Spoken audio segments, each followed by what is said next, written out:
So it's my pleasure to introduce Rachel Harrison. And she's going to talk to us today about navigating the uncharted, being confident in the face of fear. And I want you to be ready to get impressed here because she's a peak performance expert and the founder of Blue Dragon Coaching. She's worked in 6 continents and over 15 countries. She has a wealth of experience and knowledge, and she'll help leaders navigate the unknowns of their business and increase their impact and results. She'll help you increase your leadership capabilities, build impressive revenue streams, and create high performance outcomes. Sorry, this is just a little bit high for me. With her vast background in information technology, competitive intelligence, and sales, she recently started working with Motive Index as the sales research manager for UK and US. She loves supporting the community, and she's the MC of a monthly speaking event in Halifax called Mo Mondays. The things that you might not know about Rachel is that she is incredibly generous. She would give you the shirt off her back. She's compassionate and not a pushover.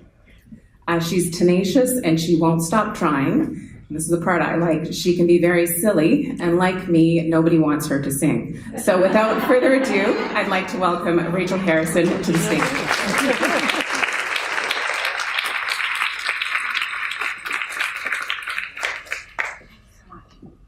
Thank you. I don't know if my microphone's working. Can everyone hear me? Yeah. Yay, okay. So the first thing I'm going to do is take off my shoes. So I need to get grounded. Oh, so do you want to know what it feels like to feel fear? I feel it right now. I get sweaty palms, and I get all the hair on my head stands on end, and I get nervous and I get shaky.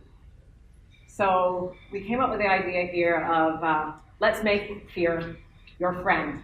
This is how you navigate the uncharted. And I think the number one thing about making fear our friend is we have to realize that our fear is as important as everyone else's fear. No one's fear is more important than anyone else's. So we'll take it from there. And I'm going to talk about how there's different types of fear. So while I'm going to talk about that, I want everyone to think of a fear that kind of gets you in the chest, makes you feel anxious, makes you feel stopped, and get that in your head. And I'm going to talk about how I see 2 types of fear. There's the croc brain fear. That's a fear that is going to keep you safe. That's the one that gets you out of the way of that moving car, that burning building, that bear that's been tracking you while you've been walking. That's the one that keeps you safe. It gets you with the fight, flight, or freeze. This is the one that keeps you safe. Okay, we all have those. Now, there's the rational brain, or the irrational brain, that comes up with ways of creating fear, but that you're not in imminent danger. Now, I'm just going to ask everyone here, the fear that you have in your head right now, are you in imminent danger? Okay. So I'm going to talk about a story where I had both imminent danger and irrational or the rational mind danger at the same time. When I first needed to find a job, I ended up becoming a hydrographic surveyor, and I needed to be a certain way. Of me working, there was only 4% women working offshore at that time, so I had this image of who I had to be. I had to be hard ass. I had to be tough. When I was in my interview, I actually made myself look bigger. When I was talking to the guy, I'm like, oh yeah.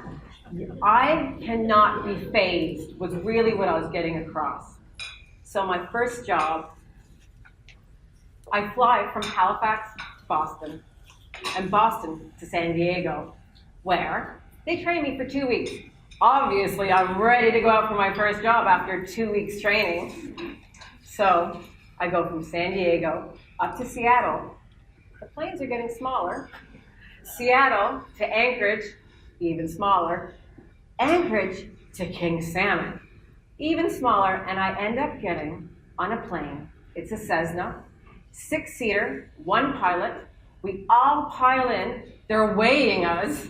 I'm like, okay. I'm with 5 guys. I'm hoping I'm the lightest. And we pile in, and I have all my kit on my chest and on my lap, getting ready to fly to a place called Chignik.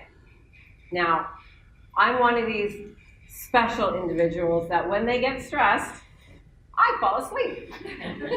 So I immediately, which is great when you're around a bunch of guys that are going to be spending 8 weeks on the boat with, snoring, and I'm probably asleep for half an hour to 45 minutes. And I wake up, startled, and I look around the plane, and it is completely white. We are flying through the thickest clouds, and you can't see anything. And I'm waking up, and I'm looking around, and everyone is kind of stone-faced. And I notice that there is a fuel gauge right above my head. And we're circling around in a holding pattern over Chignik. And the fuel gauge is empty. And I don't see land.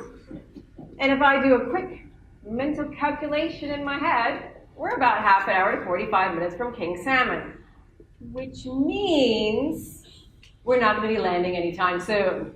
Well, not the way I would like to be landing anyway. So essentially, we are stuck up in the air. And I start to panic. And I think, maybe I should make a joke and say, we're going to be going down soon, aren't we? But I am a person that cannot be fazed. I am a person that needs to look professional. And I'm a person that always needs to know what she looks like she's doing. So I sit there and wait to die. Okay. Interestingly enough, a minute passes, and the pilot puts up his finger and hits the button. Unbeknownst to me, the fuel indicator goes to full. We actually had 2 fuel tanks. So I had sat there waiting to die, but so did everyone else, because everyone all went, and I think that the plane went down about a foot, which means no one said anything. So there we have it. My croc brain dying to go, what the hell are we going to do? We got to fix this. And my irrational, rational brain going, you got to look good even when you're dying. Okay. So this has followed me throughout my life. So I've always constantly felt that I needed to look professional. I've done talks up on stage before, and I don't remember a single thing. All I remember is look professional, look like you can't be fazed, do the thing. Well, when I had the opportunity to do Mo Mondays, that really changed for me, because all of a sudden I was going to have to be an MC. So the first thing I needed to do with my fear and how I was going to make it my friend is I had to look at it and state what the fear was. So I said, I am fearful of public speaking. Well, then if I looked at it a bit more, it actually isn't public speaking. I don't mind being up on stage talking. I'm more concerned about looking professional, looking like I can't be fazed, and looking like I know what I'm talking about. But if you dig deeper than that, I'm more concerned about the way you look at me and how I feel being vulnerable up in front of these lights up on stage. So I've identified it. Hey, I don't want people to see me. So what do I do next? Number 2, talk about it with someone. This is so important to articulate what's going on inside you so that you can really see. Well, I'm a coach. I would say go talk to a coach, but you can talk to a friend, someone you trust. You can even talk to this plant. Just articulating what's going on inside you makes it a little bit more friendly. Now, the third thing is people will say, fake it till you make it. But when I was faking it, I was always trying to be someone I wasn't, because I was looking at someone, even in my job, going, I have to be this way to be a great sales manager. I have to be this way to be a good mother. I have to be this way so people trust me, so they'll buy from me. But if I try and act like someone else, it doesn't work. I have to be me, but I have to figure out, what me am I? So when I come up on stage, I think to myself, I have to be authentic. I have to be genuine. I have to be vulnerable. And I have to be here for you. So my number one thing now is the why. Why do I do the thing? Why do I come up on stage and suffer every single time? Well, I'm suffering because I really believe that all the stories I have from my travels, and I have to say, when I hear all that, I'm like, oh, see, that's the thing that I'm trying to show off. But really, what I want to do is I want to help you. I want you to see, I want you to learn from the mistakes I made. I want you to see what I've done. So that's my why. And I think the last thing before I head off the stage is the fear of failing.